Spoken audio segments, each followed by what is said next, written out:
Malo Gooftaa Malo Yesuus Indebinaa Nu deebisi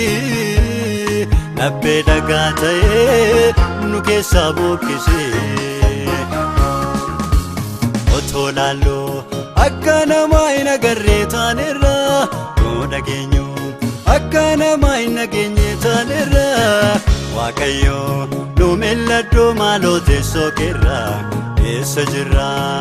dubbii kee dubbii jireenya dhageenye akkattiin jiraannu nu gargaar Waaqayyo Waaqeenya dubbii kee dubbii jireenya dhageenye akkattiin jiraannu nu gargaar Waaqayyo Waaqeenya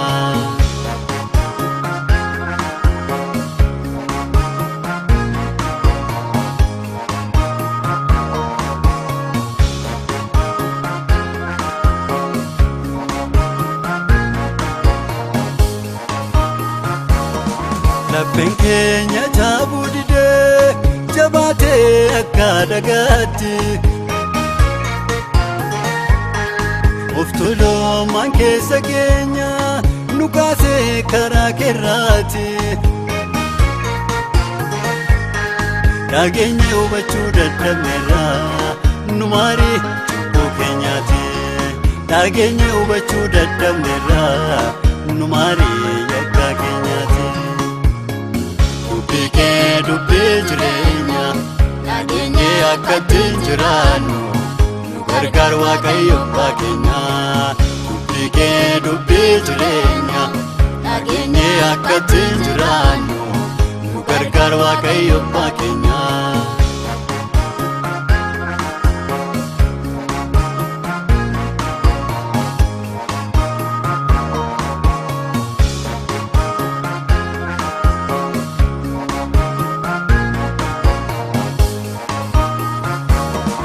Akka dubbii keetti Gooftaa jiraachuun nuuf rakkoo ta'e Jaalala waliif hin qabnu obboleessa keenyaaf yaadnu akkanaatti jireenya hin qabnu Jaalala waliif hin qabnu obboleessa keenyaaf yaadnu akkanaatti jireenya hin qabnu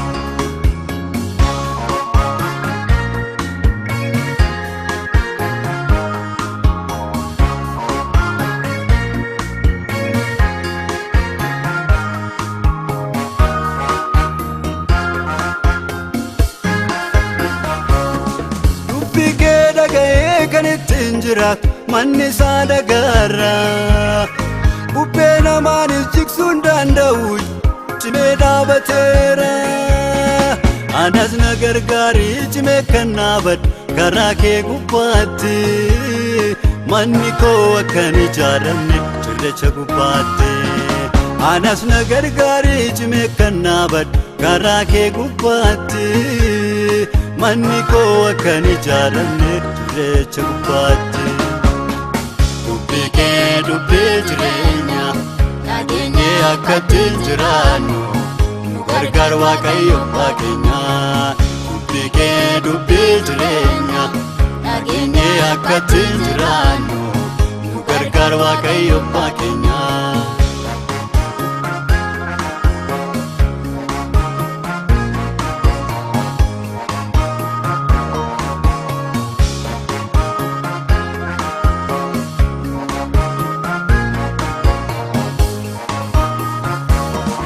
Dhaga'uu dhageenye hojiitti jijjiiruu dadhabne maleessa Gooftaa namni baay'een mirgaan dhaggeeffatee gurra bitaan yaasa Waaqayyo nu maarii kun jireenyaa miti Otumaa ilaalluu darbine akka hin galle kiyyoo diinotaatti Waaqayyo nu maarii kun jireenyaa miti Otumaa ilaalluu darbine akka hin galle kiyyoo seetanaatti Dubbii kee dubbii jireenya dhageenye akkattiin jiraannu nu gargaar Waaqayyo Waaqeenya Dubbii kee dubbii jireenya dhageenye akkattiin jiraannu nu gargaar Waaqayyo Waaqeenya